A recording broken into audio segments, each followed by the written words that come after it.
सीधे अपने दर्शकों को गोरखपुर ले चलते हैं। मुख्यमंत्री योगी आदित्यनाथ विकास परियोजनाओं की सौगात दे रहे हैं। जनता की जो भी आकांक्षा थी, उस आकांक्षा से 2 कदम आगे जाकर के इस डबल इंजन की सरकार ने कार्य किया होगा, 2 कदम पीछे नहीं। अच्छे लोग चुनने का परिणाम यही होता है। आपने प्रदीप शुक्ला को और विपिन सिंह को विधायक बना करके भेजा तो विकास तेजी के साथ आ गया। आपने रवि किशन को सांसद बनाने में योगदान किया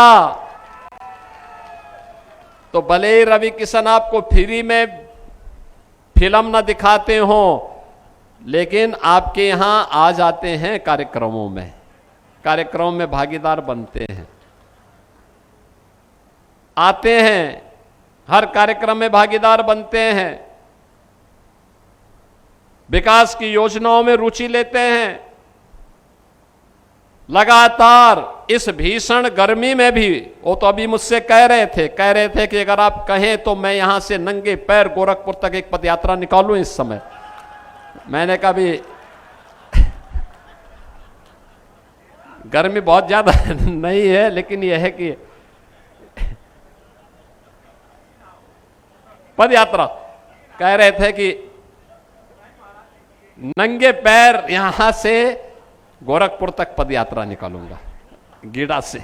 तो मैंने कहा भी अभी नहीं, थोड़ा बरसात होने दो उसके बाद।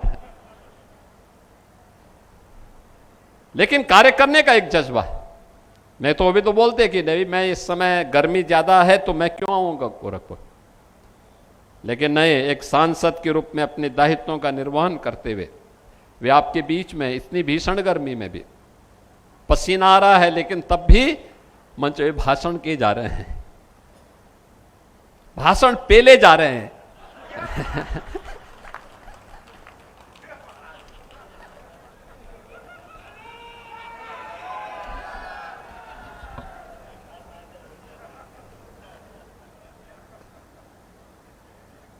लेकिन पिछले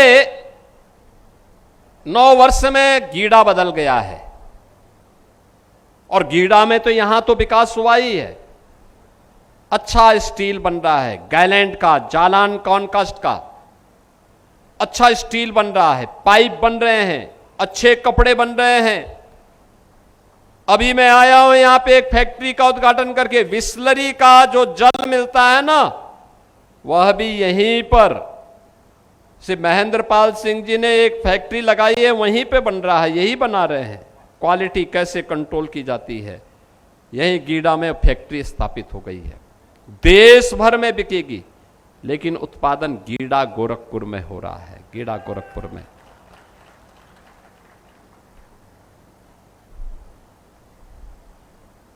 अच्छी डिस्टिलरी लग रही है। वरुण बेवरेज का और गीता प्रेस का भी यहां पर अपना संस्थान स्थापित हो रहा है।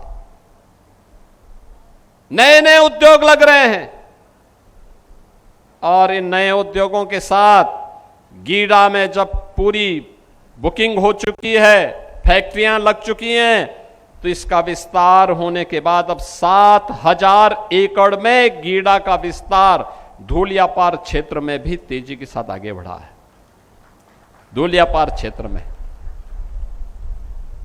धूलियापार में भी उद्योग लग रहे हैं। सीमेंट की फैक्ट्री आ रही है, पेंट की फैक्ट्री आ रही है, नए नए उद्योग लग रहे हैं वहां पर भी। सीएनजी का निर्माण भी हो रहा है वहां पर। पूर्वांचल एक्सप्रेसवे का, गोरखपुर लिंक एक्सप्रेसवे लखनऊ की दूरी को आपको आसान कर दिया है। बहुत गोरखपुर से लखनऊ मात्र 3-3.5 घंटे में।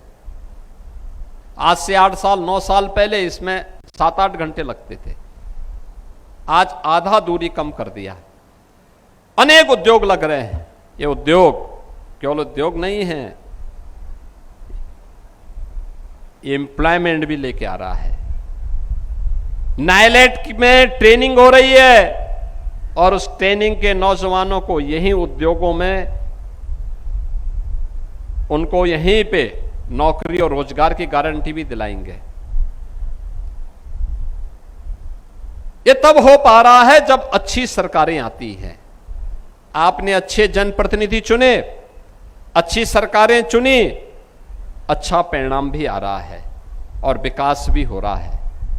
तेजी के साथ विकास, गरीब कल्याणकारी योजनाओं का लाभ, हर तरीके से उन योजनाओं को प्रभावी ढंग से आगे बढ़ाने का कार्यक्रम, और ये सभी कार्यक्रम आज यहां मुझे आप सबको समर्पित करते हुए प्रसन्नता की अनुभूति हो रही है।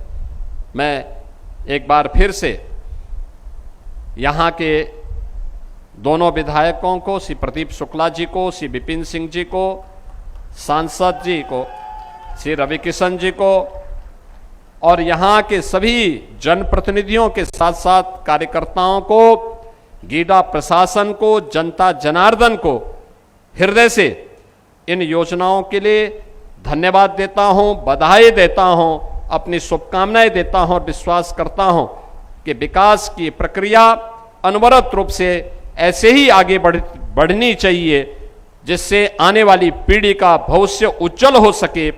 इस विश्वास के साथ आप सबको इन सभी परियोजनाओं की मंगलमय शुभकामनाएं देते हुए अपनी वाणी को विराम देता हूं।